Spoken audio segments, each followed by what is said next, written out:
let's go over some parts to the brain, some parts to the some different nerves that you need to learn.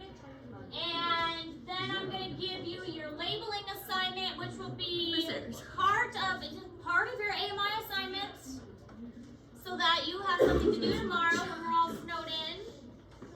Can people stop saying it? I don't want it to snow so coast. Oh. Are you sure? Hey, Aaron, there's a window. Bye-bye. I'll bring to You can still come. Yeah, you can show up. Yeah, you can. No, my family died. Okay. Now, there's a covering on the outside of the brain. I don't know if the brains that we're going to dissect have this covering or not. Sometimes the brains that we get, again, we're going to do sheep brains. Sometimes they have the meninges, sometimes they don't. The meninges are the outside covering, and they are like a protective, almost leathery feeling. Sometimes they've had the meninges removed, sometimes the meninges are still on there. But the meninges are this leathery kind of coating that kind of lays over the brain and seals it and protects it. And they're called the dura mater, the arachnoid layer, and the pia mater. The dura mater is the outermost one, so that is closest to the skull. We'll look at a picture in a moment.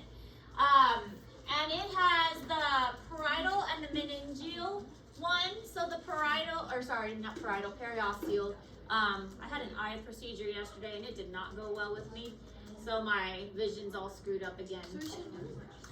I actually saw pink all day yesterday. Very interesting. It was like pink and purple all day. Periosteal, and then the meningeal. We talked about this double membrane way back at the beginning of last semester. It's one of the first things we learned. We had the vision of like if you stick your fist in a balloon, so it's that double membrane bound. Oh, yeah. Remember? Yeah. That's kind of what we have going on here. So imagine the brain sitting in a balloon. So there's two membranes wrapped around the periosteal and the meningeal. So this is a very leathery coating that folds inward several times. And it's going to completely coat the inside of your skull. And then there's going to be another layer that completely lines the inside of the brain. In between that, you're going to have the arachnoid layer. It's called the arachnoid layer because it has kind of this like spider webbiness going on. And the spider webbiness makes it look like it makes it look like a spider web, which is why it's called the arachnoid layer. Then you have what's called the subarachnoid space, which is filled with the cerebral spinal fluid. We'll learn the cerebral spinal fluid. It's really more of like a cushioning effect. Your brain kind of floats in this cushion, so it has some absorption. When you look at these pictures, the brain doesn't really have a lot of space in there. That's why if you ever have swelling of the brain, it's kind of a big deal. The brain doesn't have much room to go. It's stuck in there. So if the brain ever does swell, one of the procedures that they sometimes do is, I know this sounds gross, is they cut a hole in the skull so the brain can swell outside of the skull. Because, I mean, think about it. So if the brain starts to swell, it's going to press on the inside of the skull, and then that just causes it to get more irritated and swell more.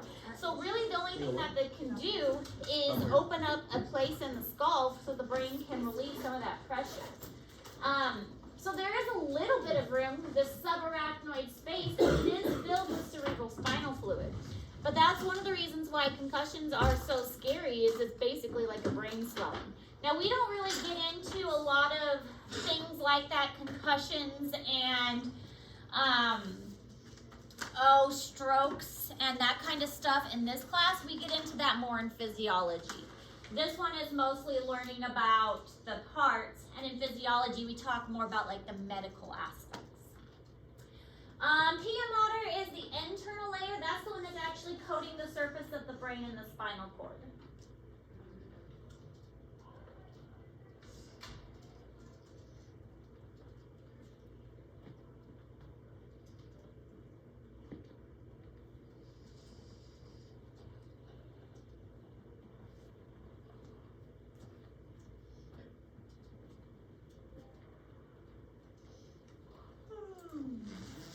You all good with this?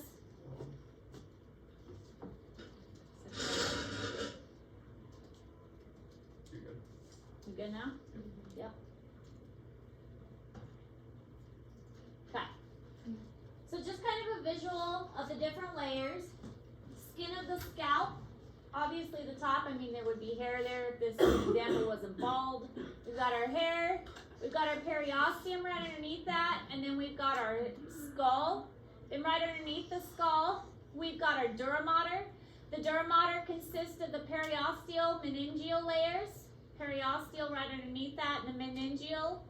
And then we have our arachnoid mater, and then our pia mater, and then here is our subarachnoid space. It looks like it's kind of spiderwebby. And then our subdural space is this, like right here. Jacob Oglesby, come get your backpack. Subdural space is that little space right there. And of course we've got some blood vessels and things that are found throughout there. Our pia mater is right on top of the brain. So when we do our sheep brain dissection, you will definitely see pia mater. There's no way we could get that completely off of the brain. But whether we see the dura mater, I don't honestly know if the sheep brains we have has dura mater on it or not. But the pia mater you will be able to see.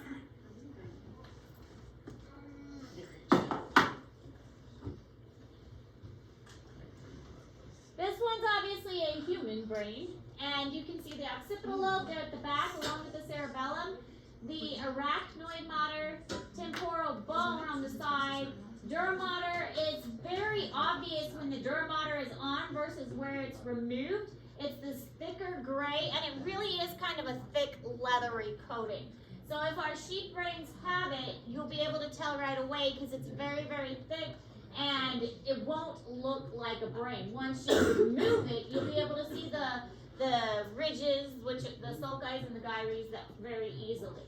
And then the scalp and the skull underneath that. So the cerebral spinal fluid, sometimes abbreviated CSF, similar to blood plasma, and that it's mostly made up of water. And its job is mostly going to be cushioning and protecting and nourishing. It doesn't really do a whole lot with signal transfer. It's mostly cushioning, protecting, nourishing, and surrounding the outside of the brain and the spinal cord.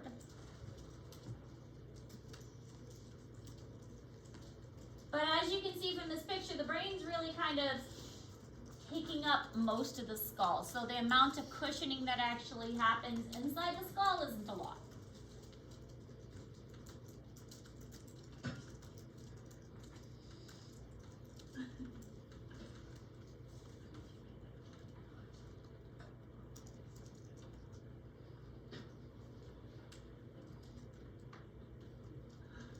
So if I had a question on a test about what is the purpose of the cerebral spinal fluid, you would say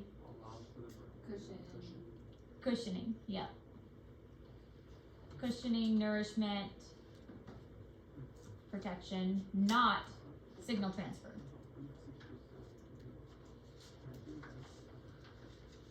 I brought Liz for like a whole week, and then Liz had to go back home.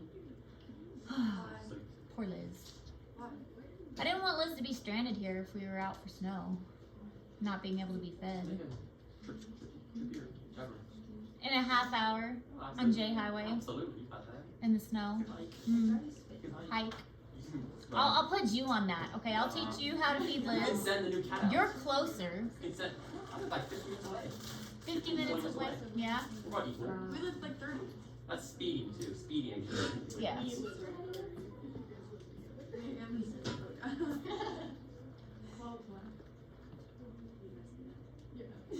Spinal cord extends from the base of the skull to the lower back. At the base of the spinal cord, you have something called the cauda equina, which is where, so you have the spinal cord, but then at the bottom it kind of like frays out. So imagine you've got like a braided rope, and at the bottom of the braided rope, it kind of frays. So when a rope frays, that's kind of what you're seeing at the cauda equina. They kind of all branch out and go out into the leg area. There are 31 pairs of spinal nerves. You're not going to have to learn all 31 pairs, thankfully. You're going to have to learn some of the major ones, though. So I'm not making but some of the major ones that extend into the arms and legs you are gonna have to learn. So see, I'm going easy on you. Ray, repeat that again. You don't have to know all 31 pairs of spinal nerves. I'm just making you learn some of the major ones.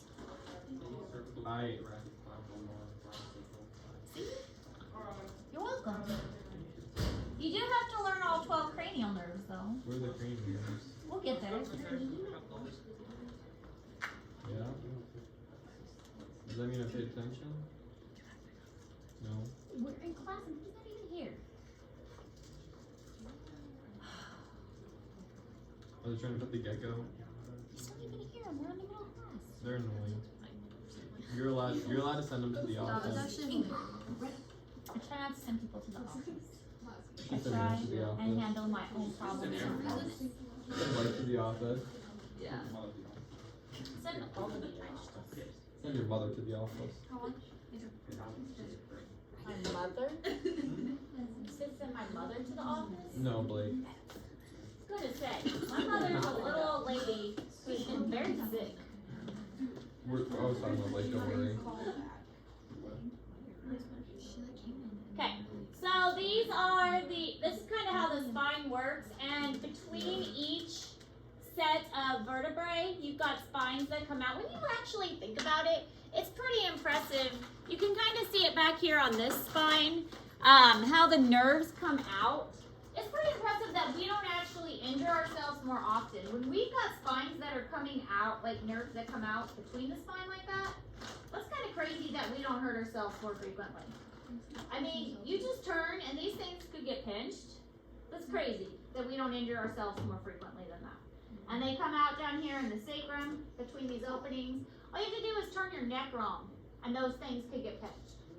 So, pretty impressive that we don't hurt our neck and hurt our nerves more often than we do. Isn't that the cause whenever you sleep wrong? Mm-hmm. You can pinch Wait, it. actually? Oh, is that Yeah. why it hurts? Yeah. What the heck? Wait, Yeah, so, because like- you've got nerves that come out between all of your vertebrae. So when like I turn my head too fast, my neck goes Ooh, weird, okay, is that okay, why? that's what- You've got nerves that come out between every single vertebrae. That's why going to the chiropractor feels so good, because they reposition those bones so it's not pinching those nerves anymore. No. No. But here is You that don't caudal help. equina. You can see the spine starts to fray, and it's not all joined together anymore. It's kind of fraying down here at the end. All right, parts of the spine, because you know parts of the brain wasn't enough. Let's add parts of the spine for you to learn. Yeah, did we? It's not the spine. We did. We did the ventral canal. I remember that. Did you? Yeah. Oh, good. Then you already got it memorized. No, I don't. You might have done it with the vertebrae, Yeah. but not the spine. I don't think. I know. So you have a dorsal root ganglion. Dorsal root of the spinal nerve, ventral root of the spinal nerve, and then remember in the spine you have the white and the gray matter that are flip-flopped. So the white matter's on the outside and the gray matter's on the inside, and that's reversed from what you see in the brain. Because what is the white matter made of? Why is it white? It's made out of White blood cells. not white blood cells, Cartilage. Cells. not nerve bodies. Cartilage. The white is made out of Isn't that cartilage? not cartilage. Osteocytes. Leave you guys for 3 days and Axon. forget everything. Satellites. Not quite satellites, but you're kind of on the right track. Nerve Swarm cells. cells. Not nerve Swarms. cells. That mythical like. I heard Swarms. something Swarm cells. covering. Schwann. Schwann cells and starts with an O. Oh. Osteoblast. Olig. There we go. On the right track. Oligarchy. That is. Oligodendrocyte. It's white I because tried. it's made out of oligodendrocytes and Schwann cells, which make up the what sheath?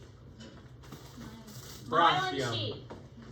Made up of the myelin sheath. You guys were kind of getting there. It takes us a second. We'll leave you guys for 3 days and you forget everything. So can you No, we imagine don't have all these Carly. snow days? You're gonna just forget it all. We don't have Carly here. We don't have Carly.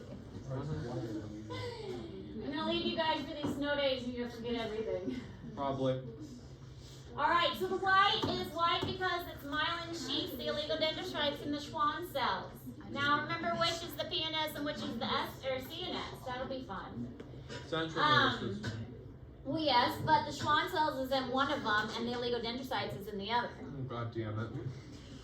Recording, Aaron, bad Aaron, Oh, great. and Carly. You're gonna have to start beating this I'm out. gonna have to- Or just like duct taping. Can I say that on camera? Duct taping Aaron. They can't see you, so they don't know it's you. Anyway, the gray is the nerve cell bodies. Duct tape. The gray is the nerve cell bodies. That's why it's gray. The white is the myelin sheaths, which contain the axons. So it's flip-flopped in the spinal cord. In the brain, it's the other way around. So the gray is on the outside, the white's on the inside. So white flip-flops in the spinal cord because on this one, you have the signals going this way. So the signals are typically going this way. And on the brain, it's going the other direction. Okay? And then you have your dura mater, your arachnoid mater, your pia mater, and your horns. Lateral horns, ventral horns. Okay. So much labeling. Alright, we remember this, hopefully. Motor nerves, sensory nerves, mixed nerves. Mixed neurons go both ways. Sensory neurons are afferent going toward, and motor nerves are efferent going away. This one you should have in your notes already because this one we did mention already. I know we did. Wait, all of these? I know we have the sensory and the motor in there. Mixed ones, I don't know if we have that in there.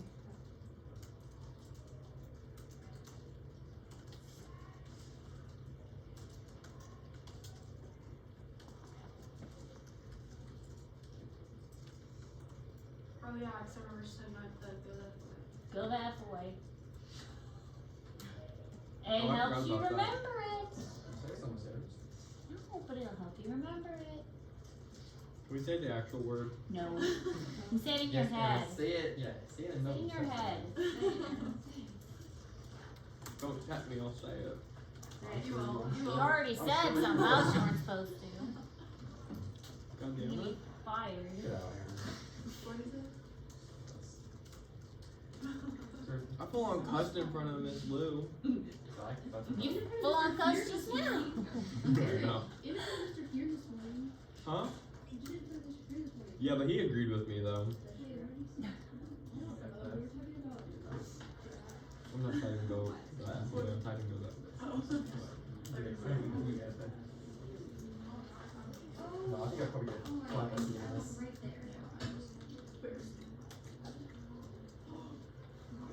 We should just make a disclaimer on the videos. Please ignore whatever this particular student is doing. Aaron. Hey! It's the fact that everyone would know. You know, there's that one guy that wanted medicine. The one wanted medicine slides or something. The what? There was someone that commented on one of her videos. Are you serious? Yeah, some person wanted me to do to make nursing slides or nursing videos. Like one of our like recording of the classes, they wanted Yes. no shot. Alright, here are the 12 cranial nerves which you are responsible for learning. This will be on the test. Do we have to know locations? Yes. No. Damn it. Here's the tip. Starting at the top, working your way down. They're the same on both sides. So you only have to learn like one side really because they're the same on both sides. They're just repeated on both sides. There is a mnemonic device which I will teach you on the next slide. But the olfactory oculomotor, trochlea is this little one. Trochlea is this little one. This one at least is big. It's called trigeminal because there's 3. And then you have facial, which is this little. Abducens. Do we have to know the Roman numerals next to them? No. You just need to know the names. But they go 1 through 12. Starting at 1 and then working your way to 12. Everyone should know that. Accessory is pretty easy. It's the last one. It's kind of here on the side. Hypoglossal, vagus. Glossopharyngeal is tiny. It's like right there. I feel like the easiest would be olfactory since you already did that one. Optic is pretty easy because that one, when you look at the brain, and so when you're looking at these, you're taking the brain and you're turning it over.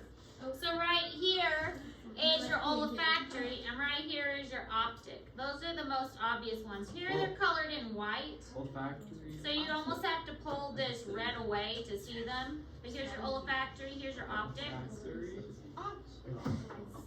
So those are the only two you can see really well on this brain. I even think you can see them. You can see a couple here on the side. But most likely this will be a picture then. But do you think I'm gonna color in the picture for you on your test? Yes. Because you're an awesome teacher. Nice try, I'm shocked. but no.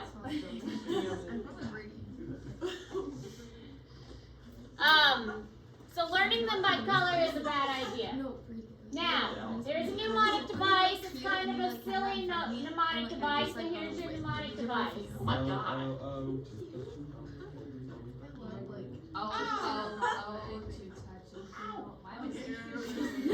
It's kind of a silly mnemonic device, but it works. A little kid. What's the A? It's just ah, like Very ah. green vegetables. Yeah. What? I was doing. But it gets them in the right order. My Okay. dad never touch a little kid. I would hope not. Am I gonna have to delete this video? I forgot about the video. Or am I just gonna have to like give It's just this Carly. to Carly and You Grayson got individually? Yeah. Not post You got this one flagged. I'm gonna get to. your account banned, or someone's gonna come and be like, this isn't the video I asked for. Where did that spider get so big? She's gonna be like, actually, that's One of them is a tarantula bird eater spider. I feel like that. Well, that could definitely eat a bird. That could eat a pelican. Which one You is know it? how big a pelican is? Oh yeah, that's the bird eater. His His name is Fluffy. I didn't know how Have you never seen Finding Nemo? Little spider That's over there. Fluffy. You know, that ain't eating a pelican. Fluffy. Yeah, the one reminds me though. What is scary? That's what a pelican is. One That is Dracula. Which one? Okay, all of these are in Google Classroom. You don't have to know what they do, although most of them pretty like, obvious what they do. Olfactory is obviously smell. Optic is obviously vision. Obvious. Drugs. That is function, and we're just doing anatomy. So all you need to do is figure out the identification portion.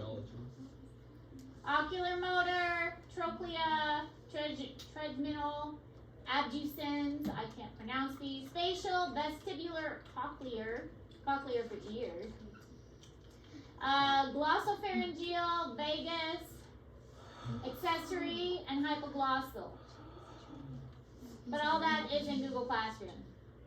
Okay. Spinal nerves. Oh yeah. Yes.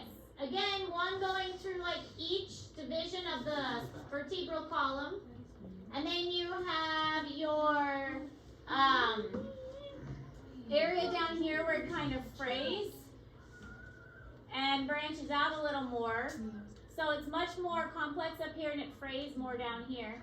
This is why, you know, if you get paralyzed, and if you get paralyzed like up here, anything from here down would be paralyzed. So all the nerves that are past here, this would all be like no longer, your brain can't send the signal past here. So if a person is paralyzed in the neck, anything past that breaking point would be paralyzed. So that's why anything paralyzed further down is better, because the signal gets stopped wherever that break is. All right, so from here on out, the red stuff is the ones you need to know. So I took some of them out. I mean, Thank you, Miss Anders. I kept only I'm the still really gonna big cry. You've got the radial nerve. Thinking of the bones they're Radius. associated with. that will help you. Follow the bones they're associated with. So you have the radius and the ulnar, and then the median nerve, median middle, and then you have the axillary. Axillary, think axial skeleton. Okay? So axillary up by the arms. 5. Down in the leg, you've got your femoral. And the femoral has a lot going on to it. Then obturator, which is going into the inner thigh, and the saphenous. Saphenous is here on the inner knee. Saphenous. Kick a kid. Saphenous? Kick a kid with Saphenous. Synaphrous nerve. Oh, there's more. Sciatic nerve. Have you guys heard sciatic nerve pain? Why don't we get to do the gluteal muscles or nerves?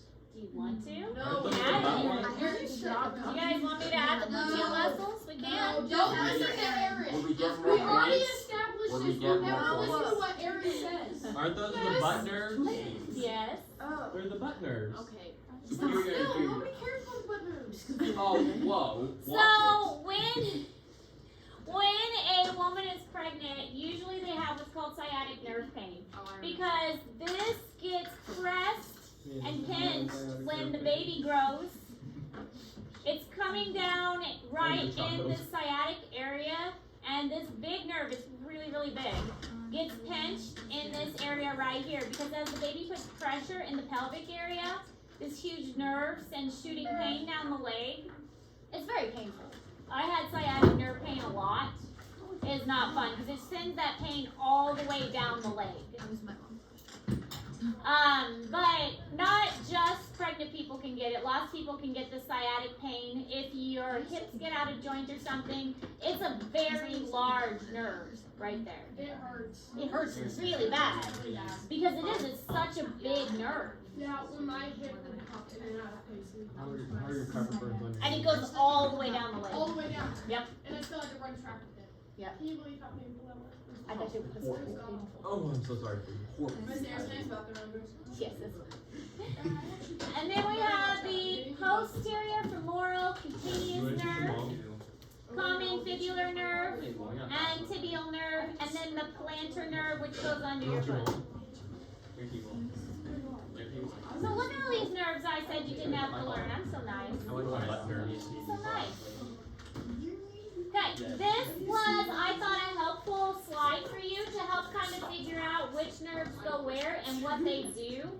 We have the somatic nervous system and autonomic nervous system. And then with the autonomic, we have it broken up to the sympathetic and parasympathetic. And then within the sympathetic, we've got the kind of a division of what part does what and kind of how the signal's transferred. So this one just shows in the somatic we've got one long neuron, and this one has a couple small neurons that send messages, and then from there it takes over from a nervous signal to a chemical signal. So a lot of the autonomic nervous system transfers the signal to a chemical messenger, which we'll talk about more when we get to the endocrine system. But a lot of what's going on in the somatic nervous system is mostly going to be straight up nerves. The autonomic nervous system is going to do a lot of chemical signaling.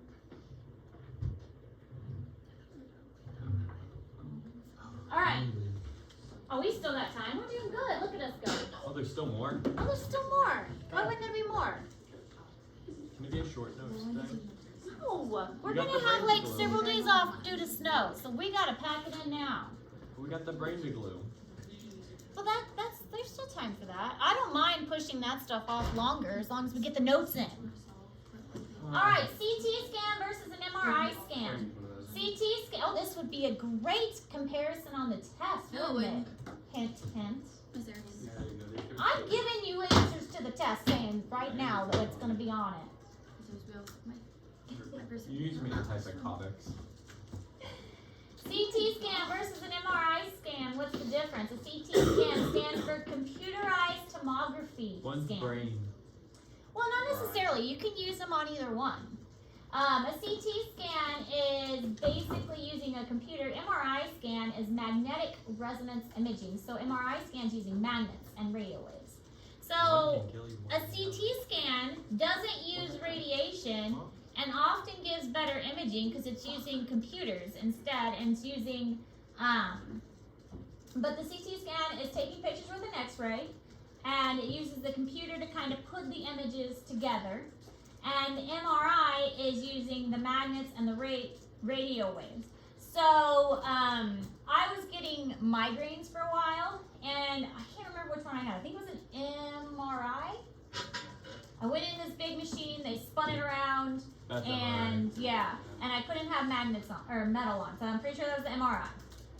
And I just had to lay there very still.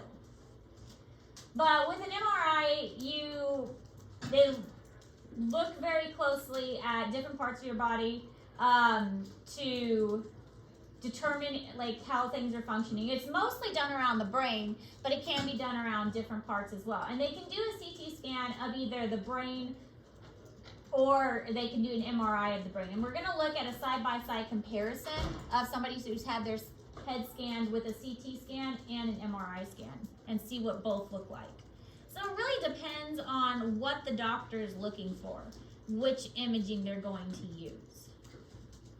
MRI is better for slices, Mm-hmm. bits.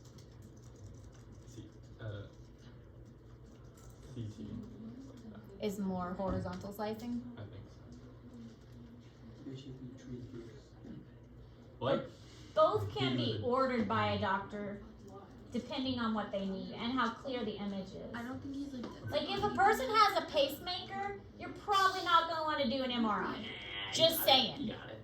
You're going to be a cardiologist. This may be something you want to know. Fine. Let's take over. Probably not going to want to order an MRI if they've got a pacemaker. I've only used X-ray. That's the heart kills them. I mean, X-ray machines are safer in my opinion. They're also easier to use. Yeah. Still get radiation poisoning though. That's true. I mean, neither one of these are ones you just want to do for fun. That's why we wear lead vests. Supposed to wear gloves, but I don't. Okay, so when your hands come back with radiation poisoning and your hands start to glow, we will all You know try why. holding a dog with gloves on. Eric's got something like a little stool in the room with that. I'm waiting for you to be in and throw something at you. I fell asleep during that. Bring it dessert-ish. I've heard that. They are kind of soothing, like the sound, like It was on my hip too, so it was like lower down, so it wasn't like super loud right in my face. It was like, On you, and it's just like, I just took a quick little 30-minute nap. That's my power nap. So here's a side-by-side comparison. Here's a CT scan, and here's an MRI, and here's a spinal one. So I think the MRI gives a better image, especially if you're doing like a spine here. You can get more details of what's like each individual vertebrae and the discs in between. So if somebody's having a spinal surgery, for instance, they're probably going to order an MRI because the imaging is much more clear. You can see the bulging of the discs, for instance, and each nerve in between. However, if you're wanting just an overall image of the brain to look for like swelling or something, then you can use a CT scan. But if you're wanting a more detailed image of the brain to look for blood clots or something like that, then you can order an MRI scan. So a lot of it is going to depend on what that particular doctor is looking for and what kind of diagnosis they're trying to get. Now with this one, you can, with a CT scan, you can see the intestines and things a lot better. This one, you can't see the intestines hardly at all. Actually, So MRI. if you are looking for, you know, intestinal stuff, like an intestinal blockage or how the digestive tract is moving, then a CT scan is going to be a much better way to go. But if you are looking for the spine and nerves, then an MRI is going to be better. So it really just depends on what you're trying to diagnose. It's there, come here. Come here. Oh, look, we're done. Aha. We're done with 10 minutes to spare. Who's that? MRI of a dog's brain. Well, that's fun. Can you guess what's wrong with it?